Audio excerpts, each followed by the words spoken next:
করতেছি কমপ্লিটিং সেন্টেন্সের বোর্ডে যে কোশ্চেনগুলি আছে যেগুলো আমাদের পরীক্ষা আসে সেগুলো আমরা প্র্যাকটিস করব। প্রথম উদাহরণটা সামনের দিকে তাকায় আমরা পরে লিখব।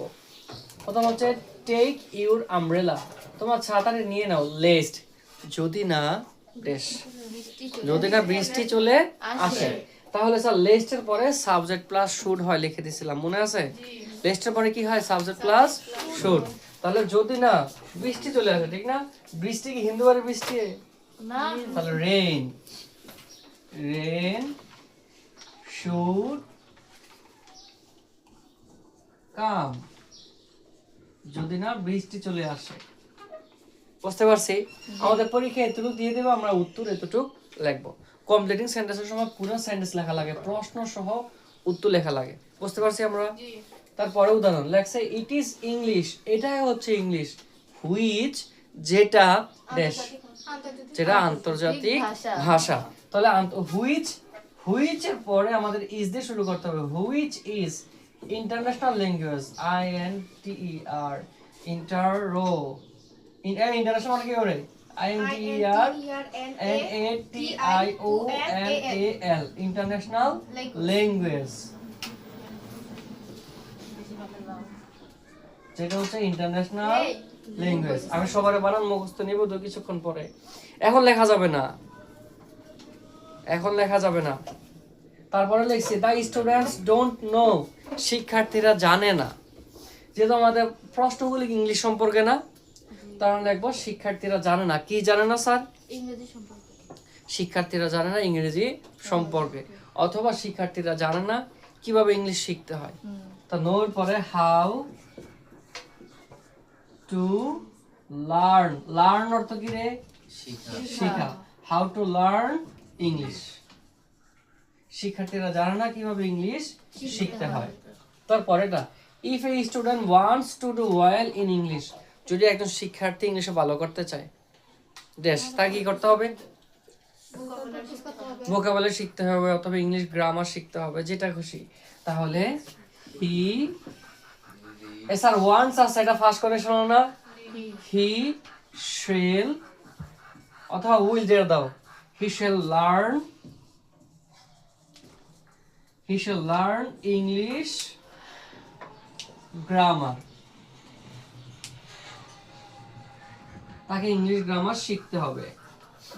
তারপরে unless he practice it, যদি সে এটা প্র্যাকটিস না করে, এটা বলতে ইংলিশকে বোঝানো হয়েছে না? যদি সে ইংলিশ প্র্যাকটিস না করে কি হবে? সে ভুলে যাবে। তাহলে সে ইংলিশ কি? he will, ভুলে যাও ইংলিশ কি? forget, ভুলে যাও ইংলিশ কি? Forget. he will forget it, সেটা ভুলে যাবে। এটা বলতে কোনটা বোঝানো হয়েছে? ইংলিশ। ইংলিশ, সে ইংলিশকে ভুলে যাবে। তারপরটা ইট ইজ হাই টাইম, এখন উপযুক্ত সময় কি? এখন উপযুক্ত সময় টু স্টাডি, অথবা আদার্স যদি আমাকে ইচ্ছাতে কয় টু স্লিপ, ঘুমানো, একটা দিলেই হবে, টু স্টাডি দিলে হবে, টু স্লিপ দিলেও হবে। লিখতে না করছে স্মৃতি আমি। তারপরে লিখছি 5 years have passed, 5 বছর অতিবাহিত হয়ে গেছে, 5 বছর অতিবাহিত হয়ে গেছে, পরে ড্যাশ দিছে। তারা বলবো 5 বছর অতিবাহিত হয়ে গেছে, তার সাথে শেষ দেখা হয়েছিল।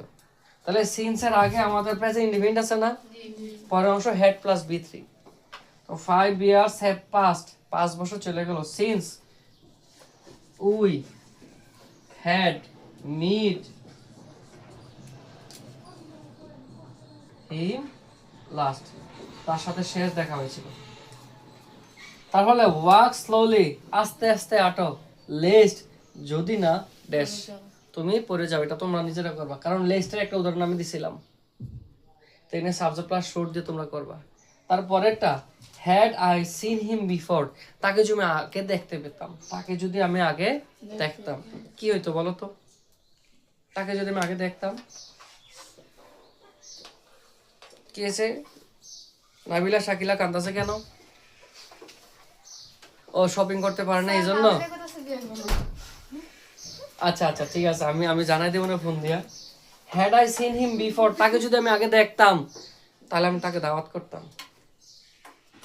ঠিক আছে, তো সহজ উত্তরগুলি কেন বলছ না? Had I seen him before, তাহলে আই